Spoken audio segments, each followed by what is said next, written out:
তারা উপহার দেওয়া প্লেনটি মেরামত করছিল। এই সময় স্যার এসে জানায়, সে লন্ডনে একটি ব্যবসায়িক সম্মেলনে যাচ্ছে। সে চার্লিকে আবারও সঙ্গে যেতে আমন্ত্রণ জানায়, কিন্তু চার্লি অনেক কাজ থাকায় অস্বীকার করে। কিছু সময় পর চার্লি সিআইএ সদর দপ্তরে পৌঁছায় এবং ডিক্রিপশন ও অ্যানালাইসিস বিভাগে প্রবেশ করে, যেখানে সে নিজেই তৈরি করা নিরাপত্তা স্ক্যানার পেরিয়ে যায়। হঠাৎ সে ইনক্লাইন নামে এক রহস্যময় ব্যক্তির কাছ থেকে বার্তা পায়, যার সঙ্গে তার বহু বছর ধরে যোগাযোগ আছে। ইনক্লাইন সবসময় তাকে গোপন তথ্য বিক্রি করে। এবার সে জানায়, এই ফাইলগুলো সিআইএর জন্য হুমকি হতে পারে। চার্লি ইনক্লাইনের অবস্থান জানতে চাইলে সে শুধু বলে, ইস্তানবুল, এরপর আর কিছু না বলে সরে যায়। চার্লি তথ্য বিশ্লেষণে ব্যস্ত হয়ে পড়ে, কিন্তু এইবার সে কোড ভাঙতে পারছে না। লাঞ্চের পর সারা ফোন করে জানায়, সে লন্ডনে পৌঁছেছে, যদিও চার্লি আগেই সেটা জানে, কারণ সে সারাকে ট্র্যাক করছিল। তারা বেশি কথা বলে না কারণ চার্লি আবার রহস্যময় তথ্যগুলো বিশ্লেষণে ব্যস্ত হয়ে পড়ে। সে রিস্ট্রিকটেড এলাকায় যায় এবং উন্নততর সিস্টেমের সাহায্যে অবশেষে কোড ভাঙে। তথ্যে দেখা যায়, একটি ড্রোন হামলা আত্মঘাতী বিস্ফোরণ বলে চালিয়ে দেওয়া হয় এবং এতে বহু নিরীহ মানুষ মারা যায়।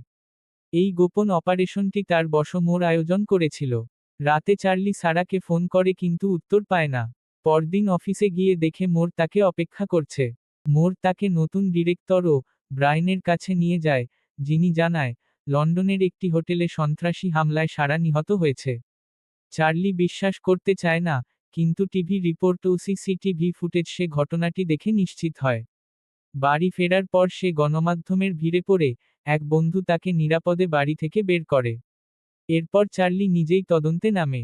সে হোটেল ও আশেপাশের এলাকার সিসিটিভি ফুটেজ বিশ্লেষণ করে সন্ত্রাসীদের পরিচয় বের করে। সে দেখে, মোর ও ক্যালেব আগে থেকেই এদের চেনে, কিন্তু কিছুই করেনি। পরদিন চার্লি তার আইডি ব্যাজে চিপ লুকিয়ে নিরাপত্তা স্ক্যানার এড়িয়ে অফিসে ঢোকে এবং ফাইলগুলো কপি করে। রাতে সে একটি বারে গিয়ে জুকবক্সের দিকে তাকিয়ে থাকে।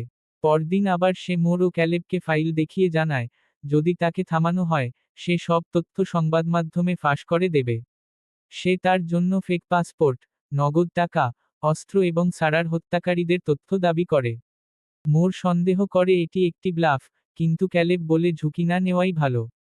পরে তারা আবিষ্কার করে যে চার্লি প্রিন্টারের মাধ্যমে চৌম্বকীয় স্ট্রিপে ফাইল কপি করেছে এবং ফাঁকা সিডির ভেতরে ডেডম্যান সুইচের নাটক সাজিয়েছে। তবে চার্লি আসলে এই ফাইলগুলোতে বাগ লাগিয়ে তাদের নজরদারিতে রেখেছিল। চার্লি লন্ডন হয়ে প্যারিস যায় এবং গেরেটচেনের পিছু নেয়।